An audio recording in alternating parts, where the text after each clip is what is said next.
Assalamualaikum warahmatullahi wabarakatuh.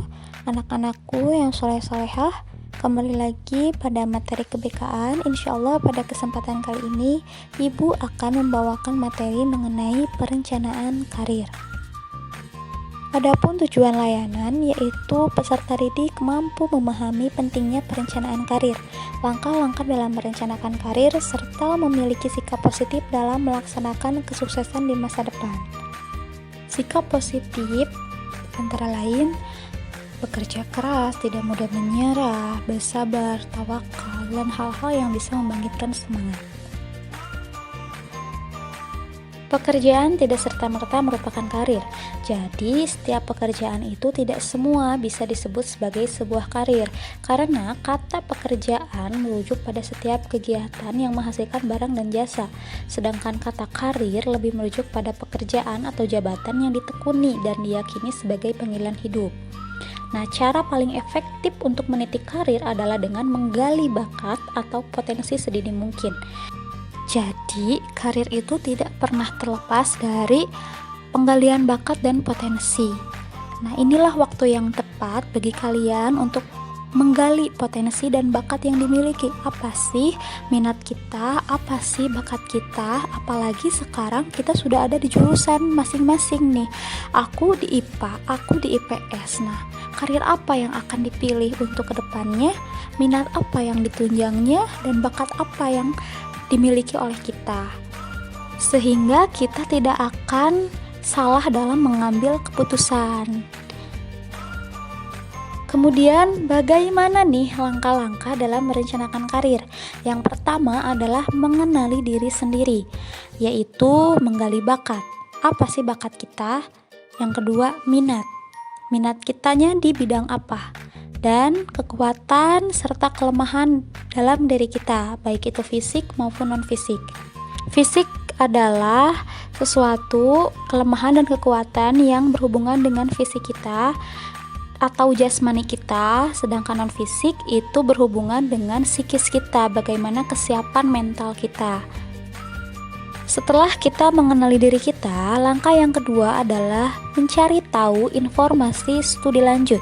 Kalau sekarang kita berada di jenjang SMA, berarti kita cari perguruan tinggi mana saja nih yang ada di wilayah sekitar kita.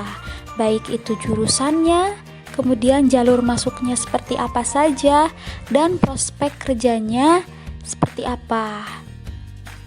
Dan yang terakhir adalah penalaran realistis. Bagaimana cara merencanakan karir sesuai dengan potensi yang dimiliki.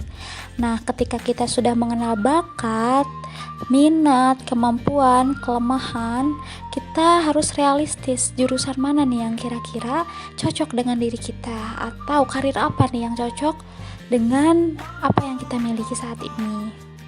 Contohnya, misalkan ibu sekarang masuk jurusan IPS, tetapi minat ibu di kedokteran. Padahal ibu selama 3 tahun ini mempelajari pelajaran IPS. Apakah itu realistis? Tentu tidak ya. Nah, terakhir ibu ada refleksi untuk mengenali potensi diri. Nah, tuliskanlah apa saja yang kamu minati sampai saat ini untuk menunjang karirmu. Contohnya, aku punya minat di bidang menggambar, berlatih musik, membuat kue, berkebun, menulis, dan lain-lain. Kemudian tuliskanlah kejuaraan baik yang menang maupun yang tidak menang, ya itu tidak masalah, atau kegiatan yang pernah kamu ikuti. Contohnya, saat di SMP saya dipilih sebagai ketua OSIS dan bertanggung jawab sebagai pemimpin dalam berbagai kegiatan. Dan dari hal ini saya belajar tentang kepemimpinan.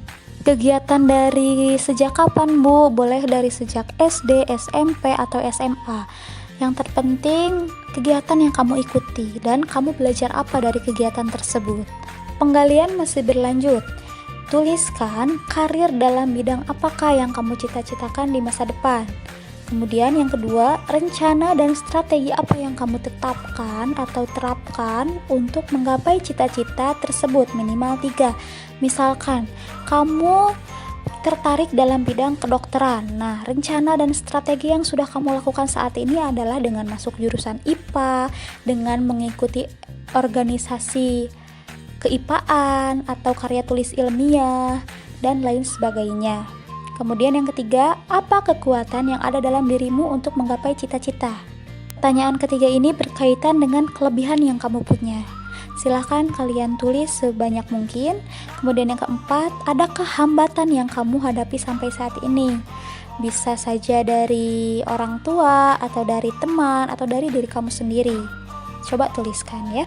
Nah, sedikit ralat ya, tugas ini dikirimkan boleh dalam bentuk file atau dalam bentuk gambar atau dalam bentuk mind mapping atau dalam bentuk peta konsep, terserah sesuai dengan kreatif kalian, tetapi dengan file PDF atau Microsoft Word ya. Jadi kalau yang digambar itu scan ya, dengan aplikasi di HP boleh di scan kemudian kirim filenya ke ibu.